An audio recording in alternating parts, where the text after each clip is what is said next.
Another day and another Claude update. But today, it's not an update to an existing platform, it's not an update to Claude Code, Cowork, or even just a new model. It's actually a completely new platform called Claude Design, which is powered by the latest model that was launched yesterday, Opus 4.7. Now, what Claude Design is Anthropic's way of allowing individuals to make prototypes, slides, and one-pagers by simply talking to Claude. It's focused heavily on design work, like creating prototypes for applications, creating one-pagers, even creating slides for professional work. So today, what I'm going to do is show you guys exactly what this new platform looks like, how to work with it, and show you guys an example of how I'm going to use it to update my newsletter design. So let's get into it. Alright, so this is what the Claude Design platform looks like at the moment. One thing to note is that this is still in research preview, meaning that this system is still not finalized and it's going to get updated. Probably they're going to take early feedback from people testing it out and based off of that, make this system much more better. So once you log in, you can see you have a couple of options at the moment. You have an option to create a prototype. You have an option to create a slide deck. You have an option to create something from a template. And there are other options as well, which I guess is more like free form, everything like that. And then all of your designs are going to be over here. For example, if I actually made a design, I haven't made one yet, it'll be here. You also have examples of designs that they have created for this demo. So we see that we have some sort of wallpaper design happening over here. Then we have a app onboarding prototype. We also have text streaming, things like that. So we can see this design platform is quite open-ended, but what we're going to do is try to do something that is very simple in the early stages, is just to redesign my newsletter website. So why don't I show you guys how to work with this new platform. So the first thing you want to do is create a new project. We'll call the project First Design and we'll do high fidelity, meaning polished mockups with real brand assets and components. Let's press create. Once you are in there, you will see that Claude Design has two main areas, a chat interface, which is on the left, and a canvas on the right. This kind of looks very similar to Google Stitch. So if you have worked with Google Stitch before, it's kind of a similar idea. So now you can start giving Claude Design some context. You can give it a couple of things. You can give it your design system. You can add in screenshots. You can attach a code base from an existing project. You can also import a Figma file. So if you're a Figma employee, your stock is probably on the way down right now. I'm sorry, but this is a reality. These AI companies come in, create a new project that puts a lot of software companies out of business. So what we're going to do today is create a new design system. So I'll click on this button over here. And you can see we have access to these skills. We have access to animated video. So this is going to be used for motion design, interactive prototype, make a deck, make it tweakable, all of these skills. So why don't we just do this? We'll create something that is going to be a standalone HTML file. So I'll use this, and then I'm going to give it a simple website, which is my website for my newsletter. So this is what my newsletter looks like at the moment. If you haven't subscribed to it, make sure you guys do. I drop in like daily news updates that you don't want to miss. So I'll take the link for my website and I'll give it a link. Then I'm going to tell Claude Design to basically make me a prototype that looks similar to the Wall Street Journal's website. Obviously, I think mine is better. No offense to Wall Street Journal, but just to test it out, I'm going to take this link and then give it to Claude Design. I'm going to say, make this website like the Wall Street Journal example below, and then I'm going to press enter.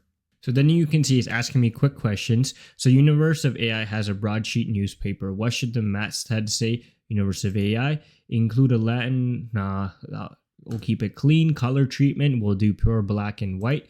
Typography pairing, we'll do this one. And then layout density, I want it to be medium, not too dense. Which interactive elements matter the most? I want to do something like subscribe model, things like that. Which newspaper sections to include? I want it to have opinion, tech research, weekend long reads. Which story gets the lead? I'll do, let's say, we'll just do an Anthropic one. And then we'll keep it that. And what tweaks should be adjusted in the final prototype? You know what? I don't really care. We'll do that. And then we'll just press continue. And this is what the design looks like. I mean, to be honest, guys, this is not bad. Like, I'm pretty impressed with this. If my website actually looked like this would be kind of cool. I think it would kind of set my newsletter apart from everyone else's. I like the newspaper style format and everything, which is really cool. Even added indices, because remember we said Wall Street Journal, but it's on like who's the software engineering bench frontier, GPQA Diamond ArcAGI token cost per million. It's a good idea, actually. Maybe I'll actually add this to my newsletter. And then we have all the news at the bottom over here, DeepSeek version 4, everything like that. So this is really good at first iteration. But the cool thing about Claude Design is that you're not limited to one generation as well. There are two ways you can interact with Claude Design and update this. One way is through comments, another is just describing what you want over here. Now the comment section, what you would use this for specifically is, let's say you want to change something specific. The more specific you want to be with your change, you would use something called comment, because you can go here and I can comment on this, whatever it is. For example, let's say I want to comment on this. The text, like for example, the text is unreadable for the thing. I have sent that. Then let's say the subscribe button is too small. I can say button is too small, send to Claude. And then once you press send to Claude, it's going to send those two comments in. So you can see like button is too small. I sent that comment in. So it's actually going to work on fixing that comment. So the first generation is always your starting point. The real value you're going to get from Claude Design is working with it and making these comments, using the chat feature, using the comment feature to increase it. So you can see it bumped up the subscribe button to fill a larger size for better prominence. So it's supposed to be a little bit bigger and everything.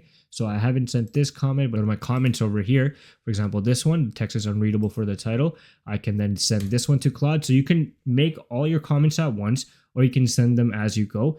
But depending on if you're working with a team or anything like that, you can compile all your comments into one area, see what your team thinks, and then the ones you guys agree on, you can send that in. So it becomes a really interactive feature for design teams, which I think is really cool.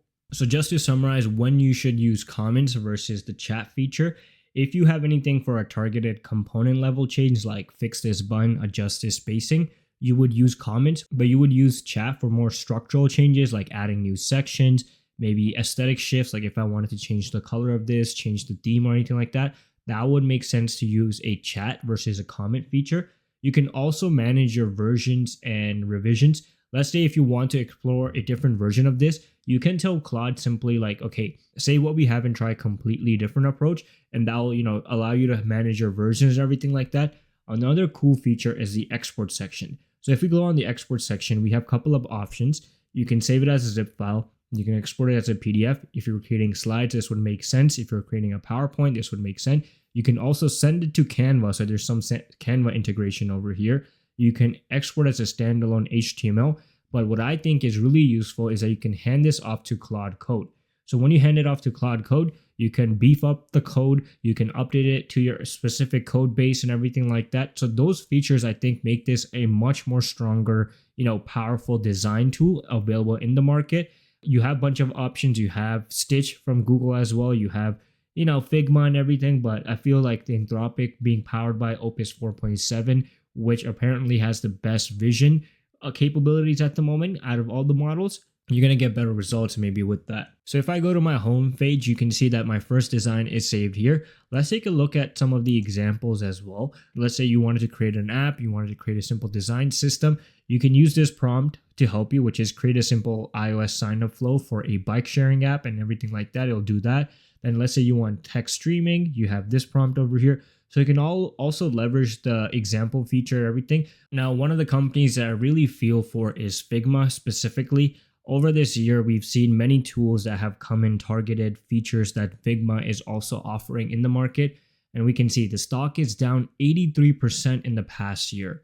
Today is probably going to be another day where it changes the direction of the company. We can already see that AI rival Claude Design weighs on Figma stock. We can see the impact on that. So the new Claude Design feature, I personally think it's really good for individuals like myself who don't have a background in design and want access to, play around with AI, create something, prototype something, and use it. If you are somebody who has an idea in mind and can't really share with your design team what you're trying to get at, you can also use that to create simple prototypes, create simple wireframes, and share with your design team. So the usages are quite wide. It's all up to you. And I personally think this is a good drop by Anthropic. We have two amazing design tools available now in the market. We have Google Stitch and Claude Design now. Let's see if OpenAI decides to join in on the race and drop their own design platform as well. But that's it for today's video. Make sure you guys are subscribed to the channel, Follow our new newsletter as well at universeofai.beehive.com, as well as subscribe to the main channel World of AI, and support us on X by following the Universe of AIZ as well. Until then, I'll see you guys in the next video.